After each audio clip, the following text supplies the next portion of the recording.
ستمبر 1988 میں مصنف سلمان رشدی کی ایک کتاب پبلش ہوئی جس کا نام تھا دی سیٹینک ورسز یعنی شیطانی آیات۔ اس کتاب میں سلمان رشدی نے اسلام پر کافی تنقید کی تھی اور اس کتاب کی وجہ سے ایرانی رہنما نے ایک فتویٰ جاری کیا جس میں اسے واجب القتل قرار دیا گیا اور اس کے سر پر لاکھوں کا انعام مقرر کیا گیا تھا۔ اس کے ایجنٹ اینڈریو وائلی نے ایک بیان میں کہا ہے کہ مصنف سلمان رشدی پر سٹیج پر ایک تقریب کے دوران حملہ کیا گیا اور اب وہ وینٹیلیٹر پر ہیں اور بولنے سے بھی قاصر ہیں۔ اس کی ایک آنکھ ضائع ہونے کا بھی امکان ہے۔ ایجنٹ اینڈریو وائلی نے کہا ہے کہ سلمان رشدی ممکنہ طور پر ایک آنکھ سے محروم ہو جائے گا۔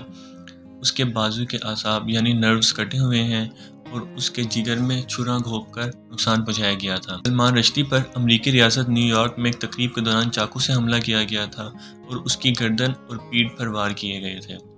اس کے ناول دی سیٹینک ورسز یعنی شیطانی آیات کی وجہ سے مسلم دنیا میں فسادات پھوٹ پڑے تھے۔ اس وقت ایران کے مذہبی رہنما آیت اللہ خمینی نے فتویٰ دیا تھا جس کے تحت سلمان رشدی کو سزائے موت سنائی گئی تھی۔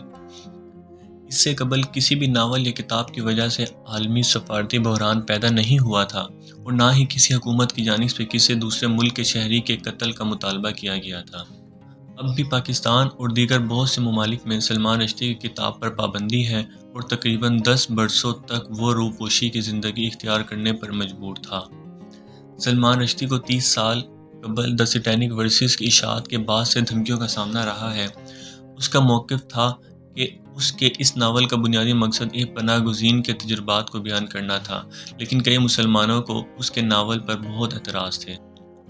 اس ناول پر سب سے پہلے انڈیا میں پابندی لگائی گئی جہاں سلمان رشدی پیدا ہوا تھا اور اس کے بعد متعدد ممالک نے بھی ایران کے آیت اللہ خمینی کی جانب سے فتوے سامنے آنے سے قبل ایسا ہی کیا۔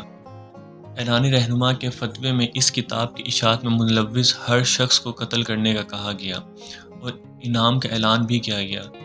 اب تک اس فتوے کو باضابطہ طور پر واپس نہیں لیا گیا۔ اس ناول پر شروع ہونے والے ہنگاموں کے بعد سلمان رشدی نے مسلمانوں سے معافی مانگی، لیکن اگلے 10 سال تک کے لیے وہ منظر عام سے غائب ہو گیا۔ اگرچہ اب تک خود سلمان رشدی کو کوئی جانی نقصان نہیں پہنچا تھا، اس ناول کی اشاعت سے جڑے دیگر لوگوں میں سے نارویجین پبلشر کو 90 کی دہائی میں گولی مار کر زخمی کیا گیا، جبکہ جاپانی ترجمہ کرنے والے کو بھی قتل کر دیا گیا۔ ابتدائی تفصیلات کے مطابق جب اس پر حملہ ہوا اس وقت سلمان رشدی ایک تقریب سے خطاب کر رہا تھا اور وہ تقریب نیو یارک میں منعقد تھی۔ عینی شاہدین نے دیکھا کہ اسی اثناء میں ایک شخص سٹیج کی جانب دوڑا اور اس نے سلمان رشدی کو مکہ رسید کیا اور اس پر پھر چاقو سے حملہ کیا۔